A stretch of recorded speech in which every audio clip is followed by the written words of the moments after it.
어제가 6.25 남북전쟁 72주년 되는 날이었죠. 1950년 6월 25일 새벽 북한 김일성은 탱크를 앞세우고 남쪽으로 쳐들어왔습니다. 이 전쟁으로 수많은 사람이 죽었지요. 같은 동족끼리 죽고 죽이는 끔찍한 전쟁이었습니다. 남과 북이 갈라져 있었다 하더라도 이 전쟁만 없었더라면 벌써 우리는 통일이 되고 남았을 겁니다. 서로 피를 흘렸기에 원수가 되었고 이제는 손을 잡기가 정말 어려운 그런 사이가 되고 말았습니다. 다시는 이런 일이 없어야 하고요. 또 전쟁을 연습하는 일도 없어야 할 것입니다. 1950년 6월 25일 북한이 38선을 넘어 남쪽으로 쳐내려왔는데 6월 25일 날 내려왔는데 6월 28일에 서울까지 왔습니다. 수십만 군대가 어떻게 그렇게 빨리 3일 만에 서울까지 내려올 수 있었을까? 그때 남한을 지키던 군대는 뭐 하고 있었을까요? 국군도 싸웠지요. 싸우긴 싸웠습니다. 그러나 북한군에게는 상대가 되지 않았습니다. 이때 북한이 뭘 앞세우고 내려왔을까요? 탱크입니다. 전차라고도 하는 탱크. 그때 우리 남쪽에는 탱크가 몇 대 있었을까요? 남쪽에는 한 대도 없었습니다. 북한에는 이 탱크가 200대가 있었습니다. 이 탱크를 앞세우고 내려오니 어떻게 막을 수가 있었겠습니까? 탱크가 못 가는 곳이 없잖아요. 왜 궤도 차량으로 움직이니까. 아주 옛날에는 전쟁이 났을 때 숫자가 많으면 이기기가 쉬웠습니다. 그런데 현대에 들어와서는 군인들이 아무리 많아도 무기나 장비가 따라가지 못하면 이길 수가 없지요. 얼마나 좋은 무기, 얼마나 뛰어난 장비를 쓰느냐에 따라 그 싸움이 판가름 나게 되어 있는 것을 우리가 현재도 보고 있습니다. 우리 신앙생활도 싸움이나 다름이 없습니다. 하나님은 세상을 사랑하신다라고 말씀하시지만 또 한편으로는 우리가 세상과 맞서 싸워야 한다라는 그런 구절들이 성경 곳곳에 나오지요. 에베소서 6장 13절을 보면 시작. 그러므로 하나님의 전신갑주를 취하라. 이는 악한 날에 너희가 능히 대적하고 모든 일을 행한 후에 서기 위함이라. 그러니까 우리 앞에는 이 세상을 움직이는 악한 힘이 도사리고 있다라는 거죠. 그 악한 힘과 우리가 손을 잡을 수는 없잖아요. 맞서 싸워야 됩니다. 그리고 진짜로 초대교회 시절 세상 권력이 우리 믿는 그리스도인들을 괴롭혔습니다. 그들은 우리 믿는 사람에게 대적들이었지요. 많은 그리스도인이 그 악한 힘에 짓밟혔던 역사가 있습니다. 그래서 신앙을 지키려면 싸워야 했습니다. 오늘 우리가 읽은 말씀도 그 악한 세상 힘과 싸워 이기는 길을 말씀하고 있습니다. 바울이 한마디로 말합니다. 우리 그리스도인들은 세상과 맞서 싸우면 어떻게 된다고요? 마침내 세상을 이긴다라는 거죠. 14절에서 이렇게 말합니다. 시작. 주 예수를 다시 살리시니까 예수와 함께 우리도 다시 살리사 너희와 함께 그 앞에 서게 하실 줄을 아노라. 무덤에서 살아나신 예수님, 그 예수님을 살리신 이 하나님께서 우리를 살리신다. 그런데 여기서 가만히 보면 하나님이 그냥 살리신다 이렇게 하지 않고 다시 살리신다라고 하지요. 다시 살리신다 이 말은 뭡니까? 죽은 사람을 살리신다라는 뜻입니다. 따라서 이게 무슨 말입니까? 세상 앞에서 우리 그리스도인들은 어떻게 된다고요? 죽는다라는 겁니다. 죽는데 하나님께서 다시 살리신다 이겁니다. 그러니까 처음부터 그리스도인들이 세상과 싸워서 이긴다가 아니라 처음에는 죽어요. 죽습니다. 이기지 못하고 죽습니다. 그러나 하나님께서 그 그리스도인들을 다시 살리심으로 마침내 이긴다라는 뜻이죠. 이렇게 말할 수 있습니다. 그리스도인들이 처음에는 지는 것처럼 보이는데 하나님께서 마지막에 이기게 하신다 이거죠. 이 말대로 그리스도인들은 잡혀가기도 하고 또 잡혀가면 온갖 고통을 겪고 또 목숨을 잃기도 합니다. 그런 일들이 툭 하면 일어나는 그 시절이 바로 이 초대교회 시절입니다. 그래서 그걸 지켜보는 사람들이 뭐라고 말하겠습니까? 예수 믿는 사람들이 졌다. 예수 믿는 신앙으로 저 세상 권력을 이길 수 없다. 그렇게 말하죠.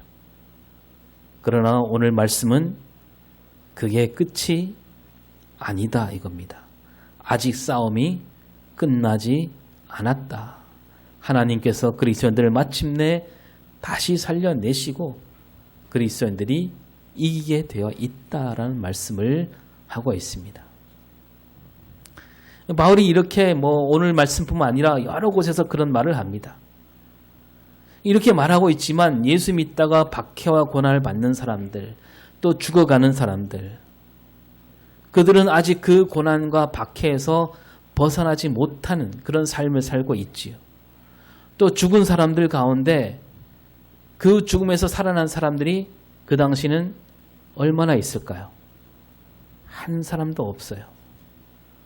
따라서 바울이 하는 이 말을 듣고도 사람들은, 예수 믿는 사람들은 두려움에 떨 수밖에 없는 거죠. 그래서 우리가 이길 수 없는 싸움에 뛰어든 것은 아닌가. 이 고린도 교회 안에는 죽음에서 다시 살아나신 예수님을 만난 사람들도 있습니다. 또 멀리서 가까이서 그 소식을 듣고 예수님이 다시 살아나셨음을 믿고 그리스도인이 된 사람들도 있습니다. 하지만 앞에서 말씀드린 대로 예수 믿다가 죽은 다음에 끌려가서 잡혀서 죽은 다음에 다시 살아난 사람은 아직까지 한 사람도 없는 시절이죠. 그러니 이 고난과 박해, 죽음이 기다린 길, 그 길로 선뜻 내딛기가 어려운 시절이라는 거죠. 달걀로 바위 치는 격 아닌가. 세상을 움직이는 저 엄청난 힘, 단단한 바위처럼 결코 깨지지 않는데 우리가 너무 모르고 하는 일이 아닌가. 예수님이니까 다시 살아나셨지. 우리는 그렇지 않을 수도 있다. 우리에게는 정말로 이 십자가 길이 어리석은 길이 아닌가.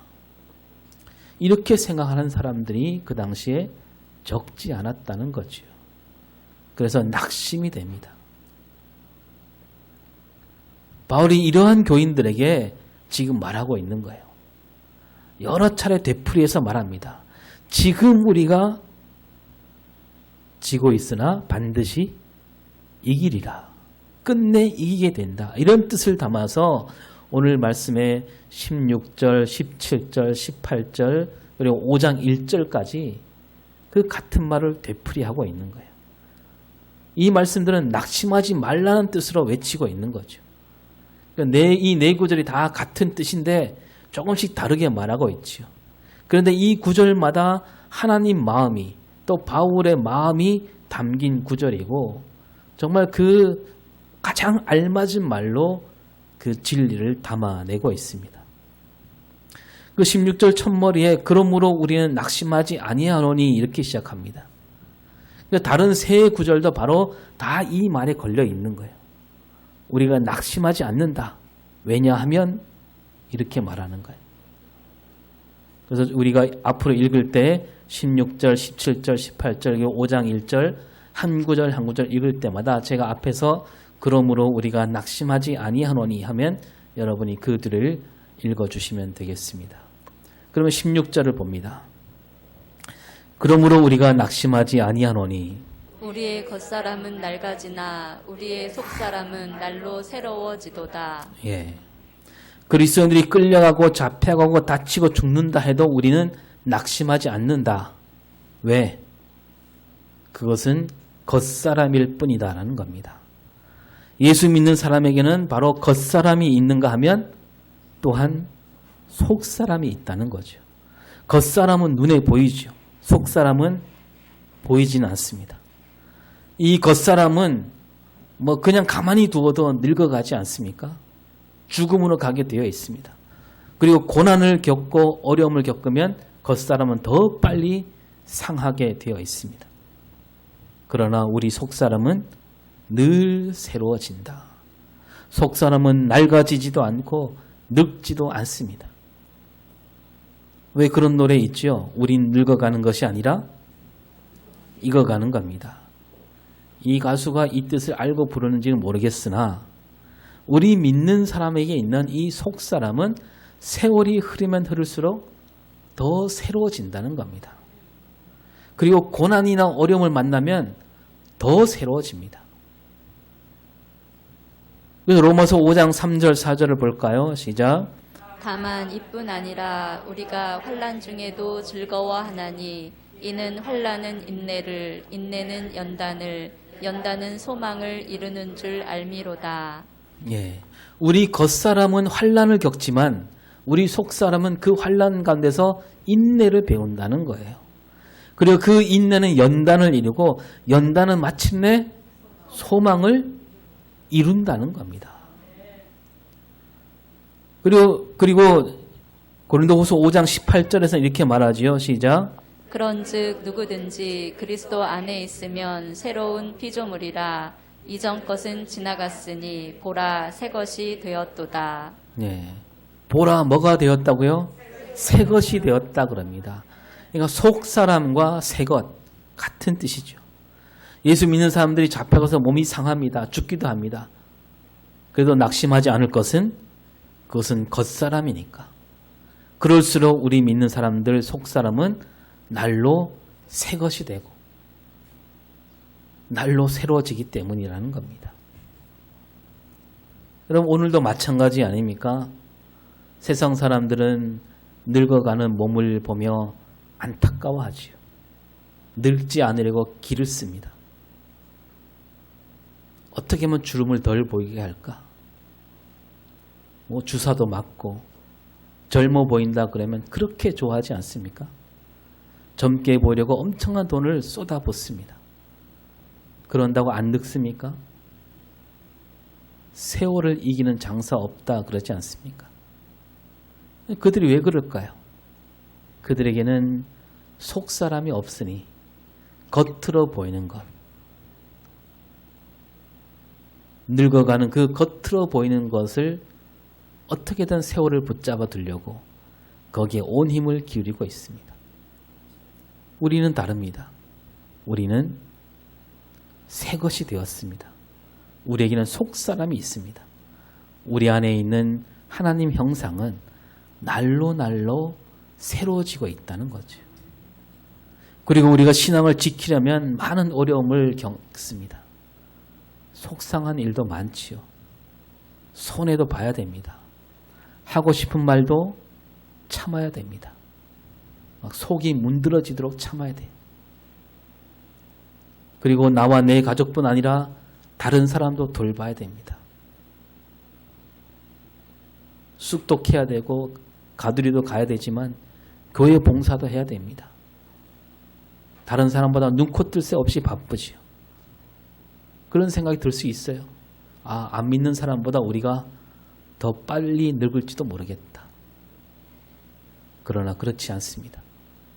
우리 안에 있는 속사람은 결코 늙지 않습니다. 우리가 그러면 그럴수록 우리의 속사람은 날로 날로 새로워진다는 겁니다. 이걸 뒤집어 말하면 뭐예요? 우리가 그리스도인으로서 제대로 살지 않으면 우리 속사람은 새로워지지 않는다는 겁니다. 자, 17절은 이렇게 말합니다. 제가 먼저 읽습니다. 우리가 낙심하지 아니하노니 우리가 잠시 받는 환난에 경한 것이 지극히 크고 영원한 영광에 중한 것을 우리에게 이루게 함이니. 그리스도인들이 받는 환난과 앞으로 얻을 영광을 견주어 놓고 있습니다. 환난은 잠시 받을 뿐이다. 그러나 영광은 영원하다. 그러니 낙심하지 말을지니라. 환난은 경하다 그럽니다. 가볍다는 뜻이죠. 아무것도 아니란 얘기입니다. 왜냐하면 우리 주님이 다 지고 가셨기 때문이죠. 영광은 중하다. 뭡니까? 중요하다는 얘기입니다. 그러니 우리가 낙심할 까닭이 없다는 거죠. 그리스도인으로 살면 환난을 받을 수밖에 없습니다. 그 환난이 싫다고 해서 비켜간다면 그 환난 뒤에 있는 뭐도 없다? 영광도 없습니다. 환난을 겪고 있는 우리 하나님을 보시면서 영광을 주시려고 기다리고 계십니다. 환난 가운데 있는 그리스도인들이 잘 이겨내고 하나님은 하나님 앞으로 오기를 바라고 계십니다. 그리고 그리스도인들이 환난을 겪을 때 하나님은 그냥 지켜만 보시지 않습니다. 그 환난을 이겨내도록 도우신다는 거죠. 여러분, 이 세상 시간은 잠깐이잖아요. 하나님은 우리에게 영원을 주시려고 기다립니다. 그러니 세상에서 불편하게 살아도 잠깐이에요. 환난 고난이 있을지라도 곧 지나가게 되어 있습니다. 잠깐인 세상에서 편하게 살려고 저 영혼을 저버린다. 이보다 어리석은 일이 있을 수 없는 거죠. 그래서 지금 겪고 있는 이 환난 잠깐일 뿐이고 우리에게 기다리고 있는 것은 영원한 영광이니 지금 환난을 받는다 한들 우리는 낙심할 필요가 없다는 말씀이죠. 18절은 이렇게 말합니다. 그러므로 우리가 낙심하지 아니하노니 우리가 주목하는 것은 보이는 것이 아니요 보이지 않는 것이니 보이는 것은 잠깐이요 보이지 않는 것은 영원함이라. 예. 사람들은 보이는 것에 매달리죠. 눈에 보여야 마음을 놓습니다. 눈에 보이는 재물, 손에 잡을 수 있는 권력, 그거 없으면 큰일 나는 줄 아는 게 세상 이치입니다. 그러나 그것 또한 잠깐 아닙니까? 우리는 보이지 않는 것을 바라보고 있지요. 우리가 믿는 하나님 보이지 않습니다. 보이지 않기에 영원하신 분이지요. 영원하신 하나님이 주시는 것 또한 보이지 않는 것들입니다. 여러분, 보이는 것은 언젠가 사라지게 되어 있습니다. 따라서 우리 눈에 보이는 것은 다 영원한 것이 하나도 없습니다. 영원하지 않다는 것은 가짜예요. 가짜일수록 보기 좋게 만들지 않습니까? 우리는 보이지 않는 것을 바라보며 살아가고 있는 사람들이다. 보이는 것 때문에 낙심한다면 왜 낙심하냐 그겁니다. 우리는 보이지 않는 하나님이 계시는데 영원한 보이지 않는 하나님이 계시는데 낙심할 까닭이 없다는 거죠. 여러분, 이단 사이비들을 보면 다들 하나같이 뭘로 얘기하냐면 눈에 보이는 것으로 장난치고 있어요. 뭘 갖고 옵니다. 눈에 보이는 걸. 그래서 봐라, 정말 놀랍지 않느냐.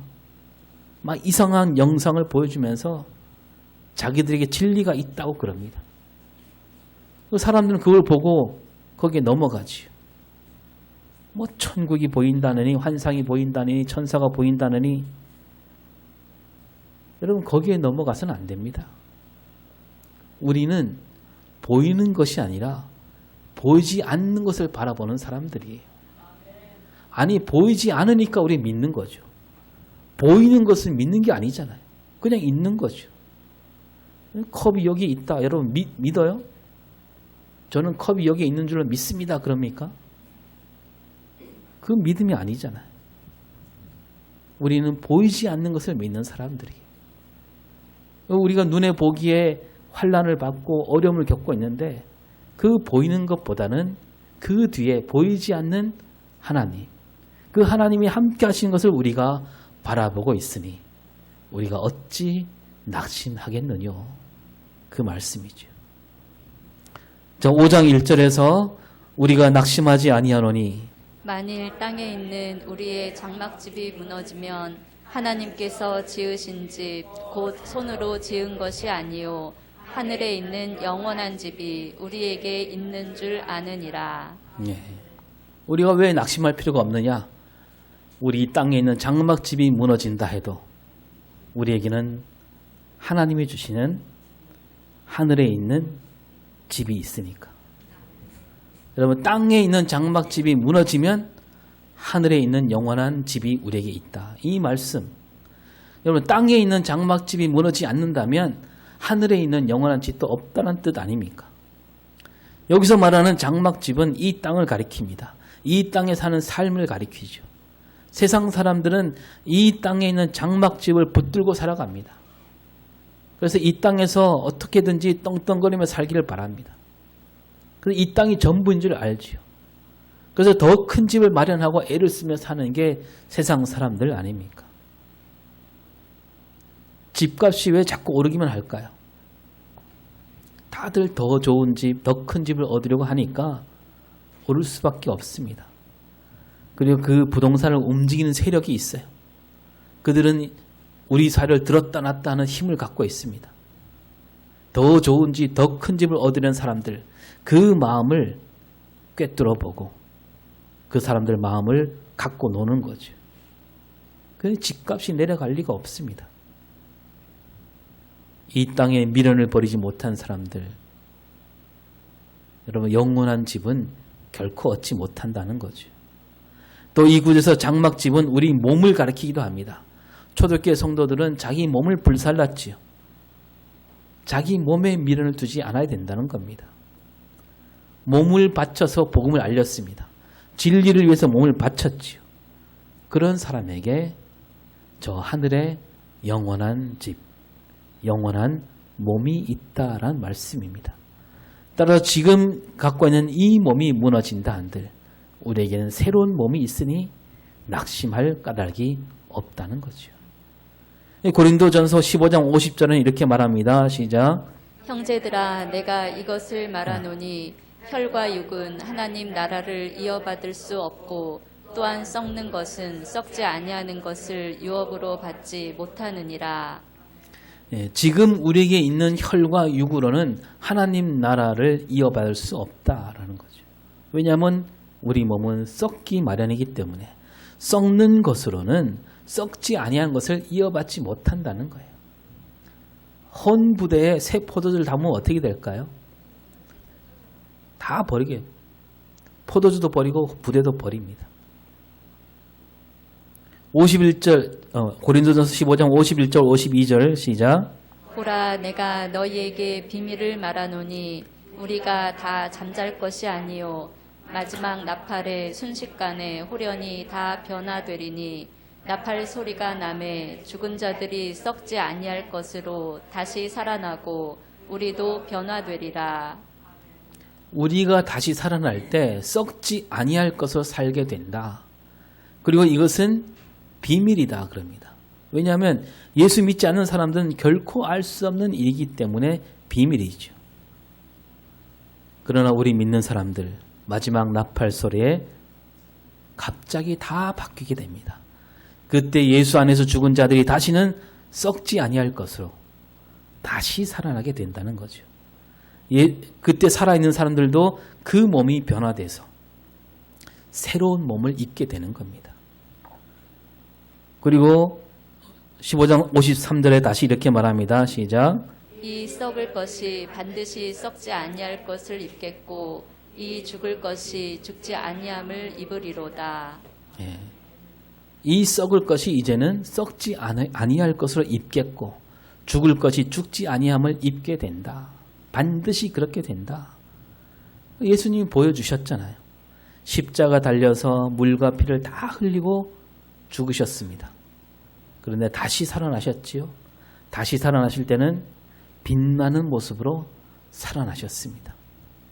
그러므로 예수를 믿는 우리도 반드시 그렇게 된다. 이 땅의 장막, 우리의 장막집은 무너지기 마련이고 그러면 하늘에 있는 집이 우리를 기다리고 있다. 그러니 낙심할 까닭이 없다는 거죠. 그 시냇물은 강을 거쳐 바다로 흘러갑니다. 시냇물이 결코 산으로 되돌아가지 않습니다. 때로는 시냇물이 흐르지 않는 것처럼 보일 때가 있습니다. 큰 웅덩이를 만나서 그냥 고여 있는 듯 보입니다. 그러나 잠깐 고여 있을 뿐이죠. 시냇물은 반드시 흐르게 되어 있습니다. 그리고 마침내 큰 강으로, 그 강물은 또 바다로 흘러갑니다. 이것이 바로 하나님이 만드신 법칙이고 이치입니다. 여러분, 자연이 그러하듯 역사도 그렇지 않습니까? 우리나라 역사만 잠깐 볼까요? 옛날이 더 좋았다 그런 말이 있긴 하지만 그러나 우리가 크게 보면 결코 그렇지 않습니다. 옛날이 좋다 말하는 사람들 양반이 있고 천문이 있는 그런 세상으로 돌아가자 그러지 않잖아요. 왕이나 사대부 권력자들이 한마디 하면 목숨이 왔다 갔다 하는 그런 세상, 그런 세상을 좋다 하는 사람은 없지요. 왕족이 있고 귀족이 따로 있고 종살이한 사람이 따로 있고, 그러나 이제 그런 세상으로부터 신분 차별이 없는 세상으로 바뀌었습니다. 이제는 왕이 다스리는 시대가 아니라 민주주의 시대가 되었지요. 우리 헌법에 뭐라고 되어 있습니까? 대한민국 주권은 국민에게 있고 모든 권력은 국민에게서 나온다. 국민이 주인은 되는 그런 나라가 되었습니다. 가끔 독재자들이 나타나서 자기 마음대로 나라를 주물렀지요. 우리 손으로 대통령을 뽑지 못한 시대도 있었습니다.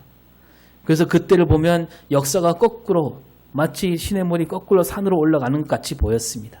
그러나 역사는 그 독재자들 생각대로 흘러가지 않았습니다.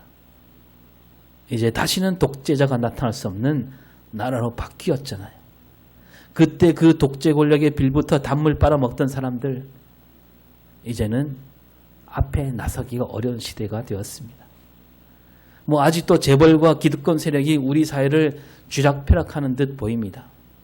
그래서 그들이 말합니다. 억울하냐? 억울하면 출세하라고. 그래서 정의, 평화 이거보다는 그들 편에 서서 어울렁덜렁 사는 게 더 속편한 일인지도 모릅니다. 그러나 여러분, 우리가 역사를 보니까 그것 또한 오래가지 못한다는 겁니다. 독재자들이 물러갔듯이 우리 역사는 반드시 흘러가게 되어 있다는 거죠. 어느 편에 서야 되겠습니까? 우리 기독교 역사도 마찬가지입니다. 예수 믿는 사람들이 어렵게 버티던 시절 로마 제국은 자꾸 커지기만 합니다. 갈수록 악한 황제들이 나오게 됩니다. 자기가 신이라고 떠드는 황제들. 그래서 예수 믿는 사람을 모조리 다 없애버릴 듯한 그런 서슬퍼런 시대가 있었죠. 그들이 가진 권력이 어마어마했습니다. 온 세계를 집어삼킬 만한 그런 권력이었죠. 그러나 그리스도인들은 어땠습니까? 그때 아무 힘이 없었지요. 싸우라고 했지만 그들과 싸운다라고 말하기에는 너무 큰 차이가 있었습니다. 그러나 결과는 어떻게 됩니까? 예수 믿는 사람들은 자꾸 늘어났고, 죽이고 잡아가고 또 죽여도 자꾸 늘어가고, 마침내 로마 황제를 비롯한 모든 사람이 그리스도인이 된, 역사가 그렇게 흘러간 거예요. 이 또한 하나님이 주신 법칙 아닙니까? 예수 믿는 신앙이 이겼습니다. 우리나라도 처음에 기독교가 들어왔을 때 온갖 박해가 있었습니다. 그때도 얼마나 많은 사람이 죽었는지 모르죠. 지금도 서울 양화진에 가면 그때 죽은 사람들 기리는 기념관이 있습니다. 거기 보면 작은 동산이 있는데 그 동산 이름을 가리켜서 뭐라고 부르냐면 절두산이라고 부릅니다. 절두, 머리를 베었다는 얘기예요. 그 산에서 머리를 베서 사람을 죽였습니다. 예수 믿는다는 이유로. 그리고 우리 신앙을 지켜냈던 우리 어머니들, 집안에서 얼마나 큰 학대를 받았습니까? 숨 죽인 채 교회 다녀야 됐습니다. 여러분, 그런데 지금은 어떻습니까? 가는 곳곳마다 교회가 있고요. 세계에서 가장 큰 교회가 우리나라에 있고, 세계 곳곳에 선교사를 보내는 교회가 되었습니다. 예수 믿다가 목숨을 잃은 사람들, 그들이 아직은 다시 살아나지 않았지만, 그렇다고 해서 사람들이 말하기를 교회가 세상 앞에 졌다. 그리스도인들이 졌다. 그렇게 말하는 사람은 아무도 없지 않습니까? 우리가 이긴 거예요. 이제 우리 한국교회는 다른 싸움을 앞두고 있습니다. 뭐하고 싸워야 될까요, 지금? 물질 만능주의와 싸워야 됩니다. 이렇게 말할 수 있겠죠? 사탄 마귀가 전략을 바꾼 겁니다. 옛날에는 힘으로 억누르다가 이제는 물질과 돈으로 우리 앞에 서 있습니다. 여러분 지금 누가 이기고 있습니까? 신앙과 물질. 누가 이기고 있습니까? 신앙이 이깁니까? 물질이 이깁니까? 겉으로 봤을 때 돈과 물질이 이기는 것처럼 보입니다. 돈 앞에 많은 그리스도인이 무너지고 있습니다. 교회가 돈으로 말썽이 생기고 돈 문제로 없어지는 교회도 많습니다. 평생 지켜온 신앙이 돈 욕심으로 하루아침에 와르르 무너지는 일이 오늘도 내일도 일어나고 있습니다. 그래서 믿지 않는 사람들이 말합니다. 교회도 돈 앞에서는 별 수 없구나. 기독교 신앙도 별 수 없구나. 그러나 우리 생각은 다릅니다. 돈을 따르지 않으면 힘들고 어렵지요. 그러나 힘들고 어려운 것은 겉사람일 뿐입니다. 겉사람은 돈 앞에서 더 보잘것없어 보입니다. 그러나 우리에게 뭐가 있습니까? 속사람이 있습니다. 돈에 매이지 않을 때, 돈 앞에 머리를 숙이지 않을 때 우리 속사람은 날마다 새로워지고 있는 겁니다. 돈으로 겪는 환난 영원하지 않습니다. 잠시 겪을 뿐입니다. 무겁지도 않습니다. 우리에게는 뭐가 기다리고 있어요? 영원한 영광이 기다리고 있습니다. 사람들은 눈에 보이는 돈을 따라가지만 우리는 보이지 않는 것, 영원함을 바라보는 사람들입니다. 돈이 없어서 돈을 따라잡지 않아서 이 땅에 있는 우리 장막집이 무너질 수 있습니다. 아니 어쩌면 무너져야 됩니다. 무너져야만 우리는 영원한 집을 얻을 수가 있다는 말씀이죠. 하나님은 우리가 이길 수 있도록 힘을 주셨습니다. 그래서 우리 앞에 있는 싸움은 이길 수밖에 없는 싸움입니다. 돈과 물질이 이른 것 같지만 아직 끝나지 않았습니다. 끝날 때까지 끝난 것이 아니기 때문이죠. 마지막에 두고 보세요. 마지막에 반드시 대역전극이 일어나게 되어 있습니다. 이래도 여러분 돈과 물질에 그 뒤에 줄을 서겠습니까? 나중에 땅을 치고 울어봐야 늦습니다. 이렇게 될 줄 몰랐다. 그래봐야 그때는 돌이킬 수 없습니다. 우리는 예수님이 가신 길, 그 길로 가야 됩니다. 십자가 뒤에 줄을 서야 됩니다. 잠언 16장 25절 시작. 어떤 길은 사람이 보기에 바르나 필경은 사망의 길이니라. 많은 사람이 사람 보기에 바른 길로 가고 있습니다. 그 길이 맞다고 그럽니다.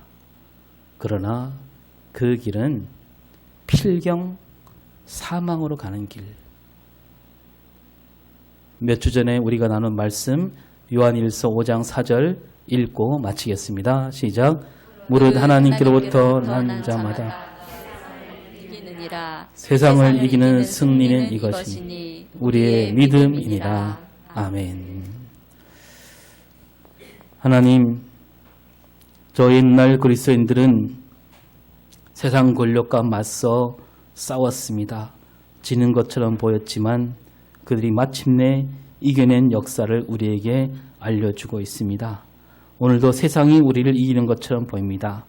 그러나 겉으로 그렇게 보일지라도 우리가 반드시 이기게 되어 있다는, 하나님께서 이길 수 있도록 힘을 주신다는 그 진리를 믿음으로 세상을 헤치며 나아가는 우리 삶이 되게 하여 주시옵소서.